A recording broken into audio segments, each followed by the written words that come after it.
நீங்க இதுவரைக்கும் உங்களுடைய அதாவது சிறுபான்மையுடைய தலைவர்களா இருக்கக்கூடியவங்க திமுகல இன்னமும் இருக்காங்க. அவங்க யாருமே வந்து இவ்ளோ தேவையில்லைங்க. மக்கள் இந்த பக்கம் இருக்காங்க. தலைவர்கள் யார் வேணா இருக்கட்டும். முஸ்லீம் லீக்ன்ற ஒரு கட்சி ஆரம்பிச்சு அங்கேயே தான் இருக்குது. அதுக்கு அங்க திமுக கட்சியாவே இருந்துட்டு போலாமே.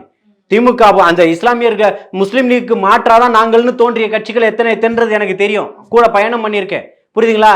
கொள்கை என்ன தனி சின்னத்துல நிக்கணும்னு சொல்லிட்டு இன்னைக்கு யார் தனி சின்னத்துல நிக்கிறீங்க? திமுகவினுடைய சின்னத்துல தான் நிக்கிறீங்க. இதுக்கு எதுக்கு தனி கட்சி? இதுக்கு எதுக்குங்க தனி கட்சி? இஸ்லாமியர்களுக்கு நீங்க எந்த பங்களிப்பும் தர மாட்டீங்க. இஸ்லாமியர்களா நீங்க திமுகவினுடைய அங்கமா தான் நீங்க கொண்டு போவீங்க.